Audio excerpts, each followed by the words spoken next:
Another type of simple saponifiable lipids are waxes. Now, waxes are still called saponifiable because these are still esters. So, but their form is completely different than triglycerides in there. Triglycerides are made up of glycerol and 3 fatty acids. Waxes are esters of fatty acids and a long alcohol chain. Now, that alcohol chain is very long. It's between 12 and 32 carbon atoms.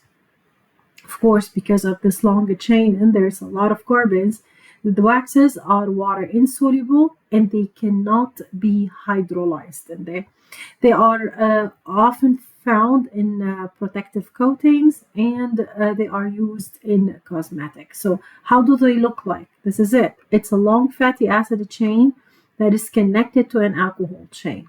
Normally, with the connection, the fatty acid will lose the OH and the alcohol will lose the hydrogen. Why? Because I am making an ester. So this is how it's going to look like. This part in here comes from the fatty acid. Okay, so if it comes from the fatty acid, it's going to lose its OH in there. And this part over here, let's use another color. This part over here from the oxygen, okay, from the oxygen. This part, it comes from the alcohol. So that is the long chain alcohol part. So this one, it comes from the alcohol. So if I give you the alcohol and if I give you the fatty acid, you allow the fatty acid to lose its OH, the alcohol to lose the hydrogen, and you combine them together by the ester bond in order to form the wax structure in there. There's a big difference between the triglyceride structure and the wax structure. So let's have an example. Draw the structure of the wax that is made up from oleic acid and an alcohol of 24 carbons. So in order to answer this question, what you need is, let's open that table. Okay. So what you need over here is the fatty acid table in there, so that you would know the structure of the oleic acid.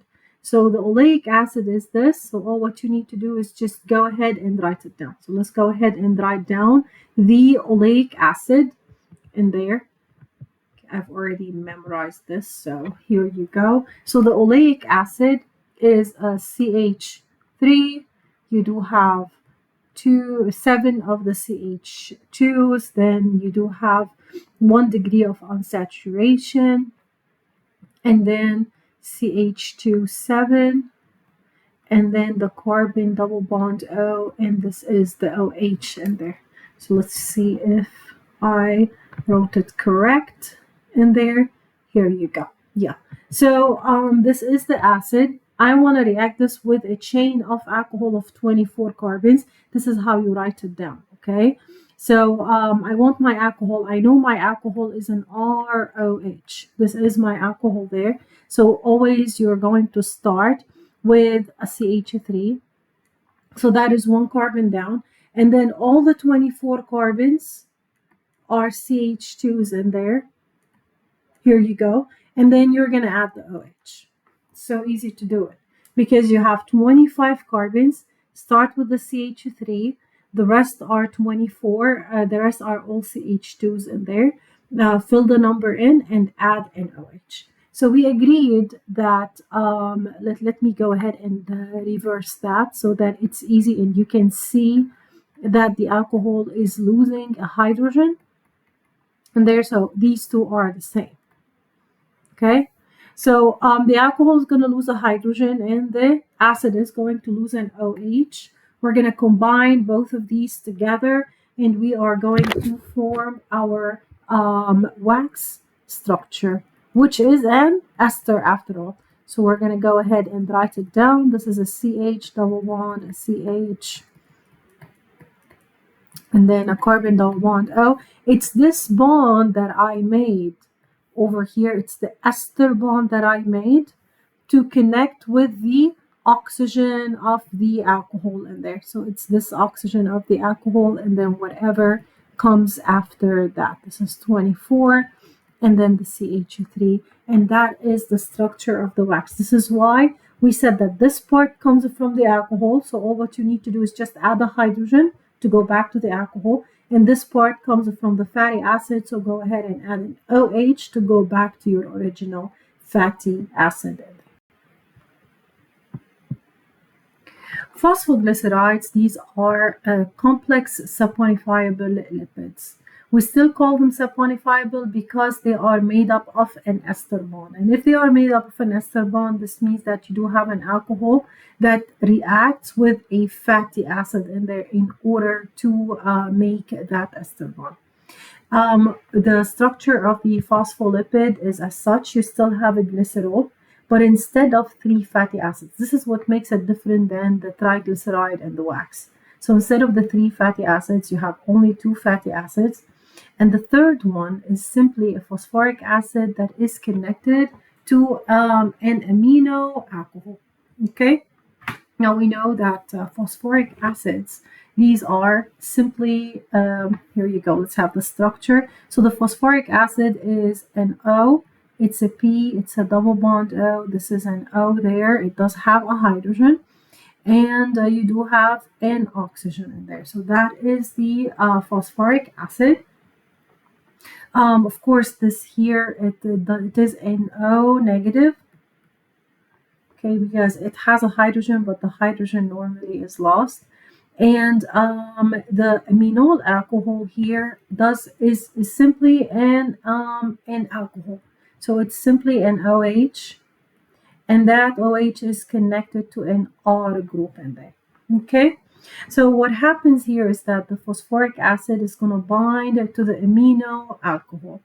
Amino alcohol is a functional group that has both OHs and NHs, and this is why we call it an amino alcohol. So in this reaction over here, the phosphoric acid binds with the amino alcohol. This is how it binds. The phosphoric acid loses its OH, okay? And the alcohol loses its hydrogen. And what you are making here is a bond. See, this is the bond that you are making. This is the bond that you're making between the phosphate and the amino alcohol in there. So instead of the OH, you're going to replace it by the OR. So you're going to form a bond between the P and the oxygen. So this is it, the P and the oxygen, and then you have your R in there. These are the different types of the amino alcohols. The amino alcohols can either be a choline, it can be an ethanol amine, or it can be a serine in there. And this is the R group in each one of them. So this is the R, this is the R, and this is the R in there. And as you can see, each R has what? Has 2 functional groups. The R is connected to the OH, and it is connected to the N, which is the amino group. Whether it's a tertiary amine, here this one is a primary amine, and this one is a primary amine as well.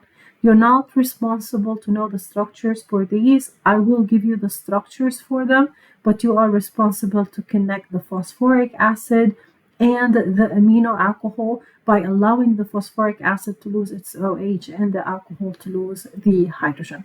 We're still doing the same thing over there because we know that the glycerol is simply a CH2 connected to an OH. So this is the structure of the glycerol in there. This is the OH and this is the OH. So in order to make a bond between the glycerol and the fatty acid, we know that the glycerol is going to lose its hydrogen there, and the fatty acid will lose the OH, right? So the fatty acid here, it's going to lose the OH.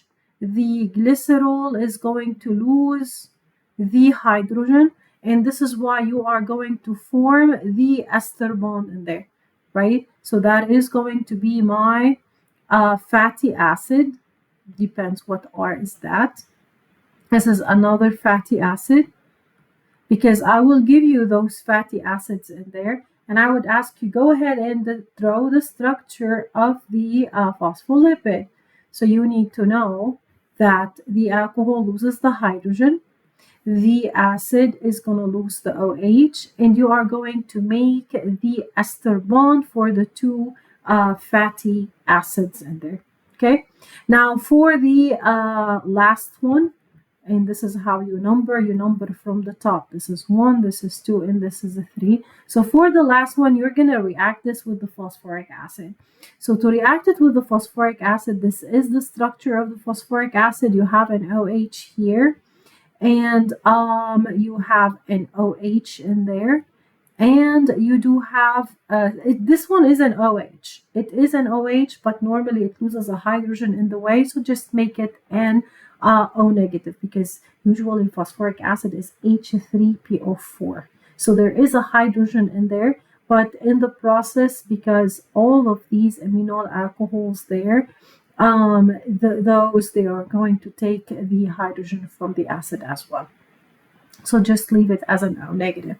So when I want to combine these two, I'm going to do the same thing. Always the glycerol is going to lose a hydrogen, and the phosphoric acid is going to lose an OH in there. So this is why you are going to make a bond between the O and the P. And this is why I drew it like this, an O and the P. The O comes from the glycerol in there. So please pay attention to that. Okay, and now for the OH in here, this one will be added to the amino alcohol. So that is going to be plus, of course, the amino alcohol, which is the HOR. So we're going to do the same thing in there. The phosphoric acid will lose the OH. The alcohol is going to lose the hydrogen, and the P and the OR will connect with each other, and you're going to have the structure of the phosphoglyceride, which is made up of two fatty acids, or a glycerol, two fatty acids, and a phosphate and an amino alcohol. Okay. There are two types of phosphoglycerides, and those types of phosphoglycerides, they depend on the type of the amino alcohol. They have different functions as well. The first one is the phosphatidylcholine. This is called lecithin. These, they contain the amino alcohol choline, and choline looks like this. Okay, so this is the amino alcohol of the choline. These are important cell membrane components in there, and this is the structure of the phosphatidylcholine. The phosphatidylcholine is made up of a glycerol. These are the two fatty acids for the phosphatidylcholine. Okay, in there, and then that phosphatidylcholine is made up of phosphoric acid that is reacted with the amino alcohol. Okay, so what you have here is simply as I drew earlier. You have the glycerol, so that is going to be the glycerol in there. Let's go ahead and write it down, because you are responsible to know how did this come and how the attachment of the fatty acids and the glycerol happen. So I am reacting those with the two different fatty acids there. So that is the CH2 16 CH3, and that is the OH, the carbon double bond O. Okay, this is 7. Okay, here you go. This is a long one. This is a CH3. And then the last one that is reacted with the phosphoric acid. So this is the P double bond O, this is the OH, and that we agreed to make it an O negative in there, plus the amino alcohol, which is in this case the choline. So you have your OH, the CH2, CH2, and NCH3. You are responsible to know how to put everything together. So what I am doing here is the glycol. So that is the glycol, is going to lose hydrogens. The acids, those are going to lose OHs in there. And the acid here is going to lose an OH as well. This is how the connection is. And then on the other end, the acid here is also going to lose the OH, and the alcohol is going to lose a hydrogen, and you're going to connect everything together in order to form this phosphoglyceride. Okay. The other example of the phosphoglyceride, this is cephalin. Cephalin contains the ethanol amine or serine, either one of them. As the alcohol, these are found also in cell membranes, but especially they are found in the brain tissues and the blood platelets in there. And that's the same thing over here. So what I give an example here is the serine. So this phosphoric acid is reacted with the amino alcohol serine in order to form this phosphoglyceride. Sphingolipids, these are another type of complex insaponifiable-lipid. These are different than the phosphoglycerides. Phosphoglycerides, they do contain a glycerol backbone, but the sphingolipids, they have a sphingosine backbone instead. The sphingosine backbone looks like this. So that's the whole thing. It's a sphingosine. You don't have to memorize it. I'll put it in the table for this chapter. So the sphingosine does have a data structure in there. And if I want to label the carbons, so on the first carbon of the sphingosine, you do have this auto group in there and the OH. On the second carbon, you do have an amine group, and on the third carbon, you have an OH group. There are two types of sphingolipids. The first one is a sphingomyelin. Sphingomyelin has this structure. It contains a sphingosine that is connected to the fatty acid. Now, the connection is always on carbons 2 and 3, not on carbon 1. Carbon 1, the OH is going to stay, but on carbon 2, the amine will react with the acid and you're going to make an amide. Okay, so amine will react with the fatty acid. The fatty acid will lose the OH. So just put this as a note, guys. Always the fatty acid will lose the OH, and the amine will lose a hydrogen, okay, in there. So it will lose one hydrogen. So always you're going to end up losing water, and you are going to form the amide bond. And then for the OH on the third carbon of the sphingosine, the alcohol will lose a hydrogen in there, and the phosphoric acid will lose an OH. Combine them together, you're going to have a phosphate. And next to the phosphate, of course, you are going to have the amino alcohol, which is the choline. The choline will lose a hydrogen. So the phosphoric acid will lose an OH on this side, as we did before, and the hydrogen on the other. Combine them together, and you're going to get your choline in there. So the sphingomyelin contains a sphingosine connected to one fatty acid, a phosphoric acid, and a choline. Another type, glycolipids, is another type of sphingolipids. These, they still contain a sphingosine backbone, but instead of the phosphoric acid and the ethanol amine, I do have a carbohydrate unit. I have a fatty acid as well. The fatty acid is linked to the sphingosine by an amide bond, as above, and you have your carbohydrate unit in there. Now the carbohydrate is connected to carbon number 3 of the sphingosine. So that is going to be the backbone of the sphingosine there. Carbons 1, carbon 2, and carbon 3.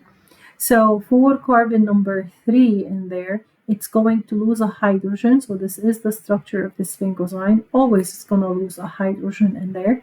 And the carbohydrate is going to lose the OH. This is an example of beta D-galactose. So it's going to lose an OH there, and we're going to have the structure of the glycolipid.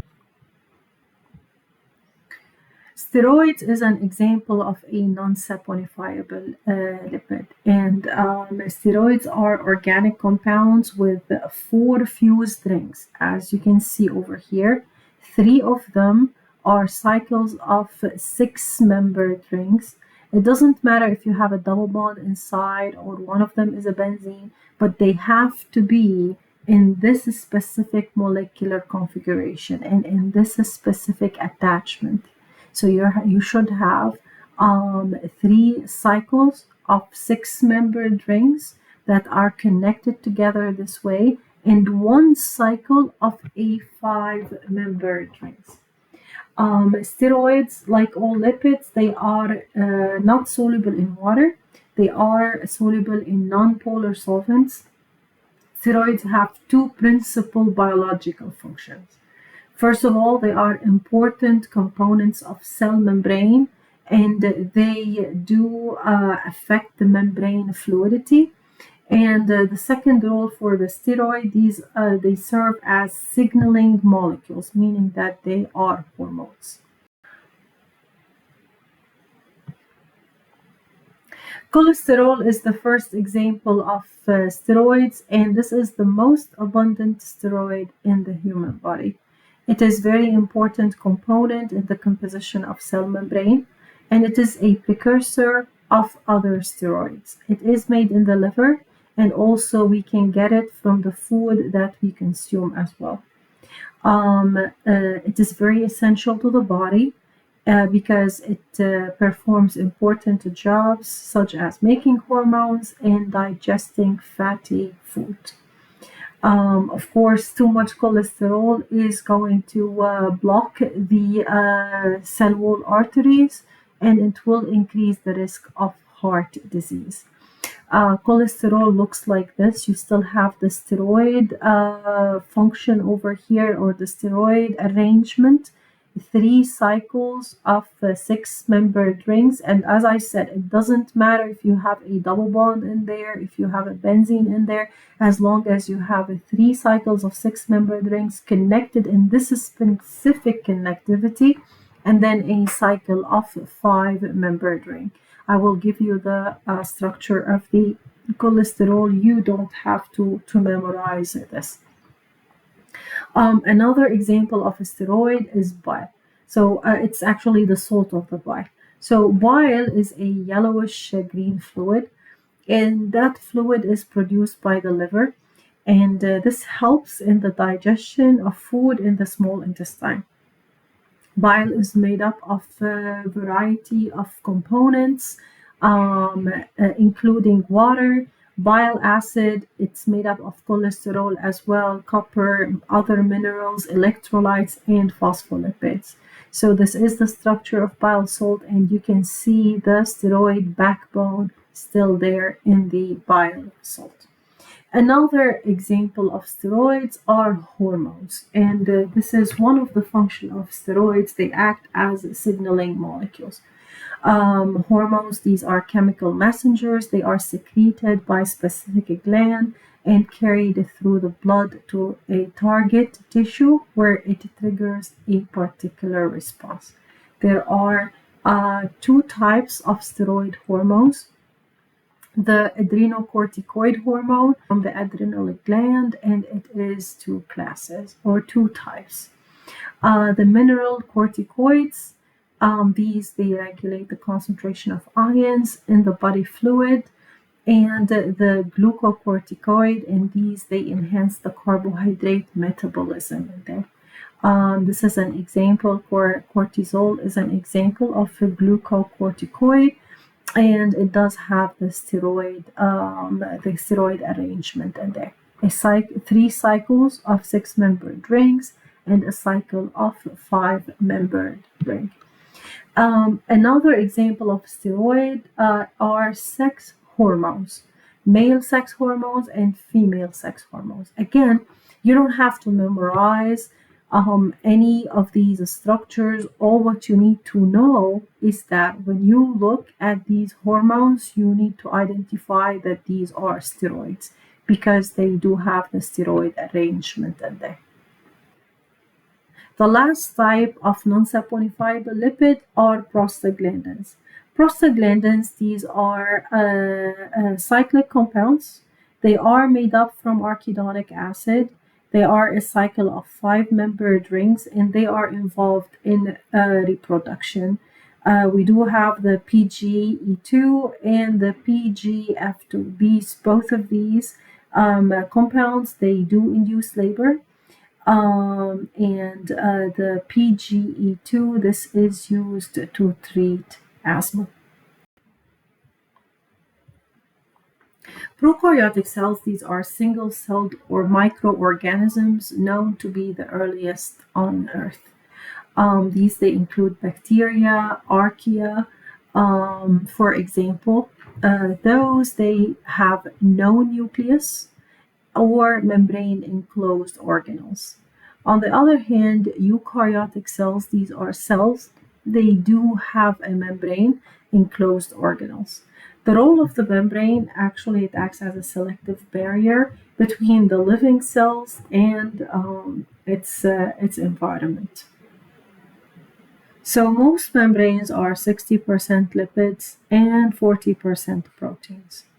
The lipids in the membrane, these are phosphoglycerides, a type of phospholipid, sphingomyelin, and cholesterol. And as you can see, the lipids are organized in a lipid bilayer. And you do have two layers in there. This is why we call it a bilayer.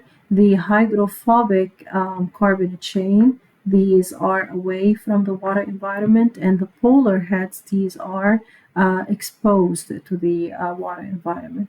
So if the lipid bilayer is for some reason broken, there's a cut or anything like this, then the tails of the phospholipid, these are going to be exposed to the water, resulting in repulsion.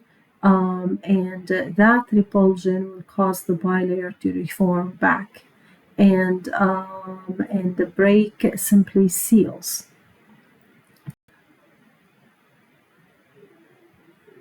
So this is the structure of the cell membrane, and we call this the fluid mosaic model.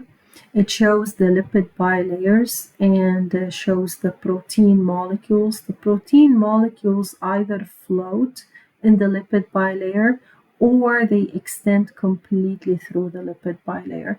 You can see that the lipid bilayer has the steroid molecules in there. It does have carbohydrates. Now, membrane lipids, usually they contain unsaturated fatty acid chains. These, they fit into the bilayers more loosely than the saturated fatty acids, and this increases the flexibility and the fluidity of the membrane.